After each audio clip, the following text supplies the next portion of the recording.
and Sandra Tennyson. Carl and Sandra are the couple nobody thinks about, and that's exactly the point. They are Ben's parents, and for most of the franchise they exist off-screen, a name on a fridge magnet, a voice on the other end of a phone call Ben forgets to make. They first show up together in Destroy All Aliens, grounding their son for sneaking out for mysterious footprints on the floor. For a homework assignment, the Omnitrix accidentally teleported into itself. It's a small, human scene. A married couple handling a kid who is lying to them, with no idea the lie involves 10,000 alien species. When Ben comes home as gray matter, Sandra attacks him out of pure parental instinct before he's thrown outside and transforms into Diamond Head in front of them both. The Omnitrix malfunctions in the chaos and turns Sandra into Heat Blast and Carl into Wildmutt, and somehow, after Ben and Gwen fix it, the two of them forget they'd grounded their son at all and let him go on a road trip with Max the very next day. That's early Carl and Sandra in a nutshell. Overwhelmed, a little clueless, and quick to forgive. That ignorance defines them for years. In Grounded, they finally see the truth, watching their son turn into Swampfire in the middle of a hybrid's nighttime rampage through downtown Bellwood. Carl and Sandra don't panic the way you'd expect. They get angry, forbid Ben from ever touching the Omnitrix again, and mean it, right up until Kevin is in danger and Ben disobeys them anyway. That's the pivot point for the whole marriage. Instead of doubling down, Carl and Sandra drive into the fight themselves and help save Ben and Kevin from the hybrid using Max's old blaster rifle, the same weapon that used to belong to their own father. Realizing their son was only ever trying to protect the planet, they stopped trying to hold him back. Carl is the calmer half of the pair, understanding and quick to tell Ben he's proud of the young man he's become.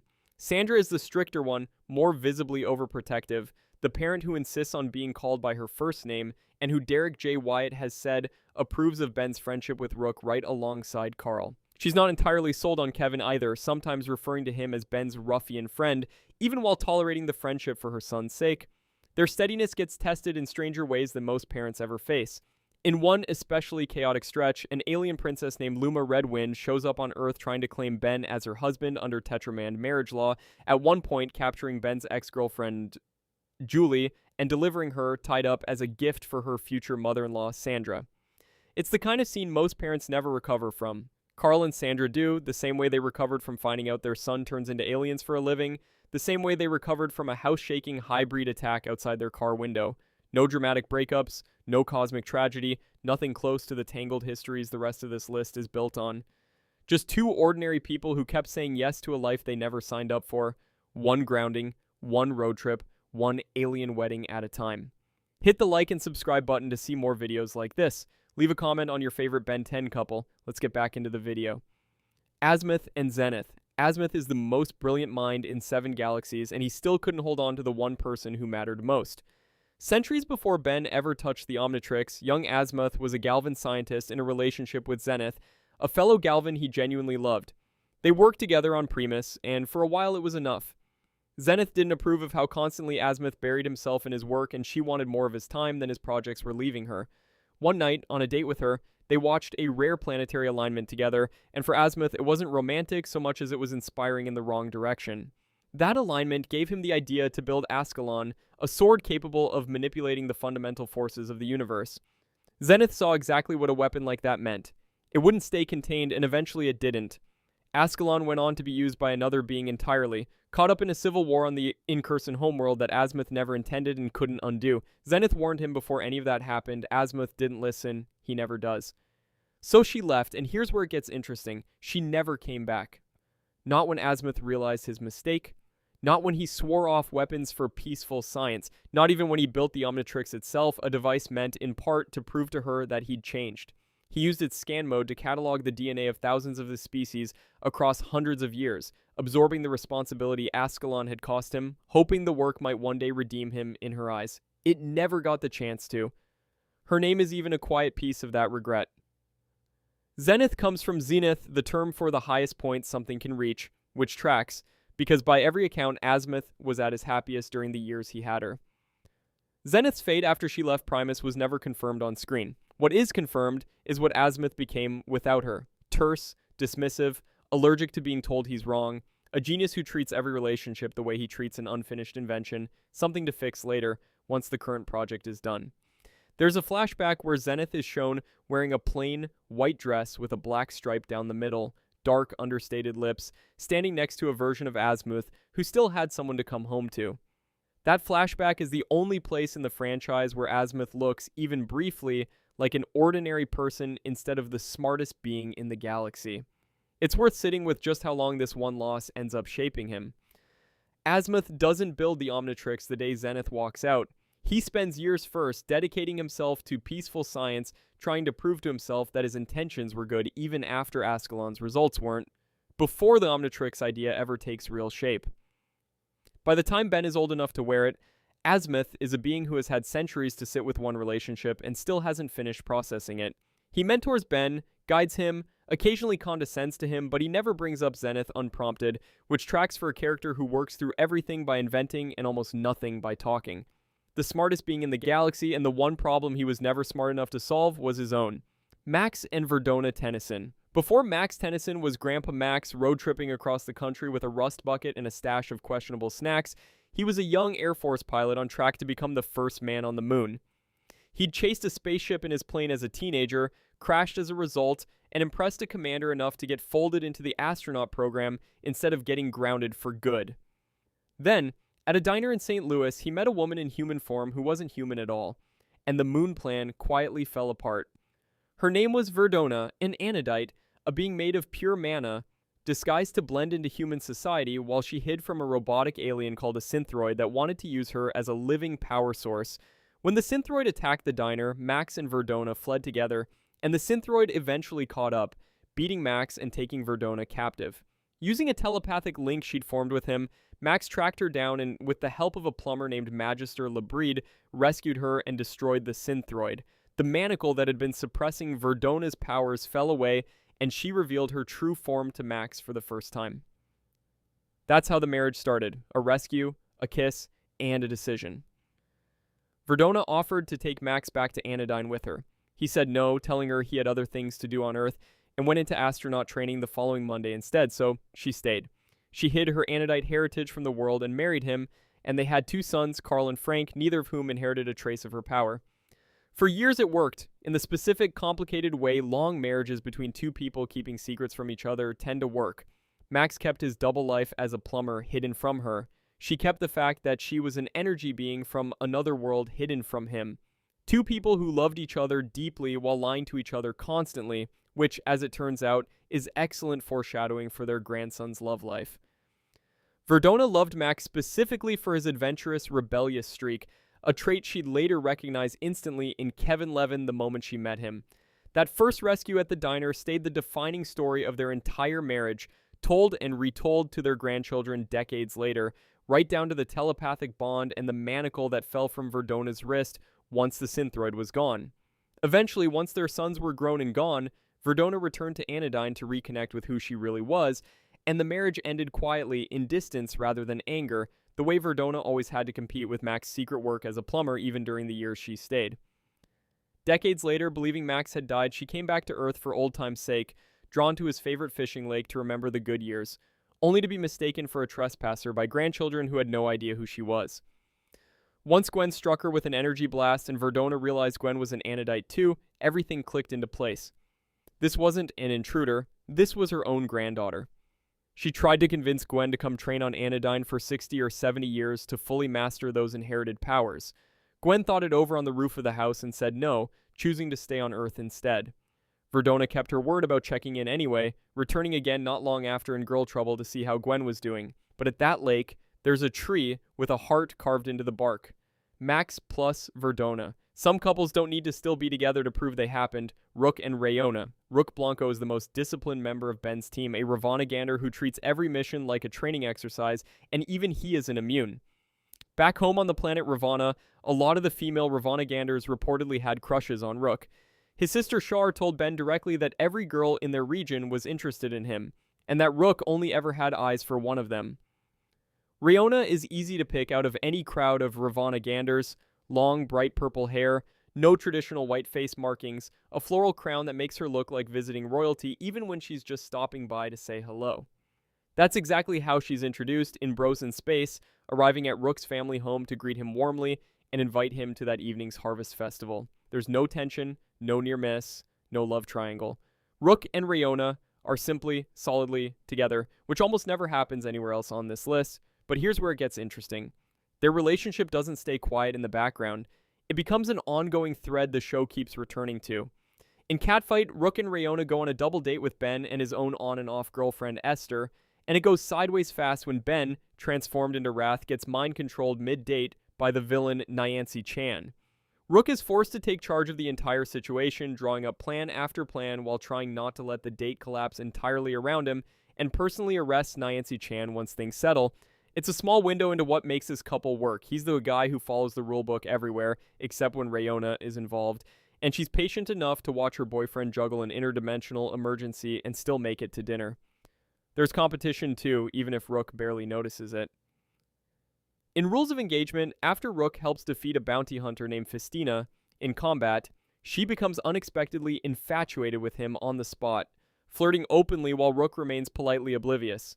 It never threatens what he has with Rayona because Rook simply isn't interested. He's too devoted, and frankly too socially literal, to register the attempt. Their relationship also survives Rook's own family, which is its own kind of test. Rook's father is still visibly angry with him for leaving Revonnah to join the Plumbers, and that tension hangs over the Harvest Festival where Rayona reappears. By the end of Bros in Space, once Rook has helped defend the Revonnah Ganders from a Muroid uprising secretly engineered by the criminal Fistric, his father comes around and Rook is invited back for the next harvest, meaning the next time he'll see Rayona is already quietly guaranteed. Compare that to almost every other pairing on this list, built on distance, on secrecy, or on someone getting hurt before the relationship can even start. Rook and Rayona just work. Harvest Festival to double date to interdimensional crisis and back again. Ben and Julie Yamamoto. Julie was Ben's first real girlfriend, and for a while, she was the most normal thing in his life. They meet at one of Ben's soccer games in Ben 10 Returns, where Julie's just a spectator with no idea who he really is, congratulating him on the win and telling him she's heard a lot about him. Gwen has to talk Ben into actually asking her out, and even then he's terrified, not of rejection, but of the conversation that has to come after. How do you explain the Omnitrix to someone on a first date? Their date at the pier and peer pressure gets interrupted almost immediately when an alien named Ship kidnaps Julie, and instead of running from the truth once she learns it, she finds the whole thing cool. They keep Ship as a pet afterward and walk home holding hands, Ship taking off partway there to chase a passing truck. That's Julie's defining trait. She doesn't flinch. She adapts fast and stays adapted. Their relationship survives real strain for a long stretch. In Duped, Julie gets genuinely upset when Ben spends an evening watching a movie as himself while leaving a look-alike clone behind to keep her company, a small moment that says a lot about how being Ben's girlfriend means competing with a job that never clocks out. In Hero Time, news outlets report that Jennifer Nocturne kissed Ben after he saved her life. And Julie, despite defending him publicly to Gwen and Kevin, is visibly jealous underneath it, taking her frustration out on a tennis ball machine until Ben, transformed into goop, rescues her from a kidnapping and calls her his girl. It works for a while. In Revenge of the Swarm, Julie is kidnapped again, this time by a jealous rival named Elena Validus, who at one point impersonates Julie entirely during a tennis tournament trip to Europe. There are gentler beats too, the kind that explain why the relationship lasted as long as it did. In Fame, after Ben's secret identity is exposed to the entire world and he's convinced everyone now hates him, Julie is the one who talks him down, kissing him on the cheek and telling him that not everybody does. It's a small moment, but it's the clearest example of what Julie actually offers Ben. Not excitement, not drama, just steadiness from someone who chose to stay once she knew exactly what she was choosing. But here's the exception that finally ends it. In a flashback, 16-year-old Ben accidentally breaks up with Julie over the phone while distracted yelling at a video game, and Julie, hearing what she thinks is a breakup, hangs up and moves on for good. By the time the timeline catches up to the present, they've drifted into officially broken up. Ben too oblivious to have registered it happened, Julie too proud to correct him. Julie eventually moves on entirely, relocating to Denver with Ship and meeting someone new named Hervé. They stay friends and she still thinks of him fondly. The wiki draws a quiet, almost poetic parallel here. Ben and Julie's ending mirrors Azmuth and Zennith's right down to the cause. Both men lost the woman they loved simply because they weren't paying close enough attention until it was already too late. Gwen and Kevin Levin. If this franchise has one signature couple, it's this one. Gwen and Kevin start as enemies, not rivals, actual enemies. Kevin is an 11-year-old con artist who tries to rob a train with Ben's help, nearly burns Gwen alive out of a grudge against Ben, and later holds her hostage to force the Omnitrix out of Ben's hands, a stunt that gets him sealed away in the Null Void as a direct result. Gwen's first read on him is blunt. Trouble, stay away, nothing more. But here's the pivot. Years later, in Ben 10 Returns, they meet again, both older, and something has shifted. Kevin isn't the villain anymore. He's rougher around the edges, sarcastic, dangerous in a way that used to scare her and now somehow doesn't. Gwen starts developing real feelings for him well before either of them says it out loud, and once Kevin joins the team, their dynamic becomes the emotional backbone of Alien Force. She's magic and brains. He's raw power and scar tissue. When Kevin is possessed, poisoned, or mutated into something monstrous, which happens with alarming regularity, Gwen is always the one who refuses to give up on him, even when Ben is ready to. When Charmcaster kills Kevin outright, Gwen doesn't grieve quietly. She transforms into her full Anodite form and goes to war. The show keeps finding new ways to test that bond instead of just repeating it. In Couples Retreat, Kevin moves Gwen's spellbook out of her house, past all 15 security spells she'd cast on it, and into his garage for safekeeping, which is exactly how the villain Darkstar manages to steal it. Gwen spends the whole episode furious, refusing to speak to Kevin directly and making Ben relay messages to his friend instead, right up until she watches how coldly Darkstar treats his own partner, Charmcaster, and realizes by comparison that Kevin, for all his mistakes, is a genuinely good boyfriend. She kisses him on the cheek and tells him so. The episode is deliberately built as a mirror. Gwen and Kevin fight constantly and still mean it when it counts, while Darkstar only ever fakes caring about Charmcaster to use her. There's jealousy too, most visibly when the conman Michael Morningstar starts courting Gwen and Kevin's resentment of him boils over well before anyone learns Michael's real name is Darkstar. Not evil, not good, just each other's, completely, argument after argument after argument. Ben and Kai Green, every couple on this list has been building to this one, whether the characters know it or not. Ben first meets Kai, the granddaughter of Max's old plumber partner Wes Green, in Benwolf, and it does not go well. He's smitten the moment he sees her performing a spiritual dance, but Kai barely notices Ben Tennyson at all. She's only impressed by Benwolf, the alien form, telling him she likes it because she can train it and tame it, a line that guts Ben and amuses Gwen in equal measure. It's the only real crush Ben has in the entire original series. For most of their early history, it stays one-sided and lopsided. Then Omniverse brings her back years later working as a museum tour guide, and everything starts tilting. In Fight at the Museum, Ben's future son Ken, traveling under the alias Spanner, gets cornered into revealing he comes from a timeline where Kai and Ben are already married. Thanks to that slip, Ben and Kai end up locked in a room together while hiding from a villain named Subdora, and despite themselves, they actually bond. In The Secret of Dos Santos, Kai calls Ben down to a South American village to help track the Temple of the Sky, and develops what the wiki calls a love-hate relationship with his antics, particularly his habit of calling her the future Mrs. Tennyson, a nickname that annoys her right up until it helps them find the temple entrance.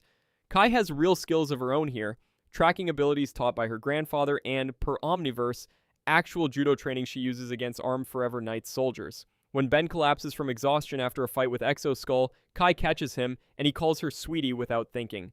She kisses XLR8 once, purely as thanks for finding the temple. Kai even has a brief cameo before any of that, tucked into a dream sequence in Perfect Day, a version of Ben's life built around everything he thought he wanted, which says something about how early the show was already planting her. Later, in An American Benwolf in London, Kai turns out to be the only one in the group able to move Excalibur from its stone, if only slightly, a small, strange nod toward the idea that the future has already marked her as significant in ways she doesn't understand yet. When Spanner outright tells her that she and Ben get married down the line, teenage Kai reacts about how you'd expect. Badly, loudly, entirely unwilling to sit with the idea, right before the show reminds you she's going to sit with it for the rest of her life anyway. That nickname, future Mrs. Tennyson, wasn't a joke. It was a spoiler the whole time. The concept dates back to the original series' own writers, who always intended a future version of Kai to become Ben 10,000's wife and the mother of his son Ken.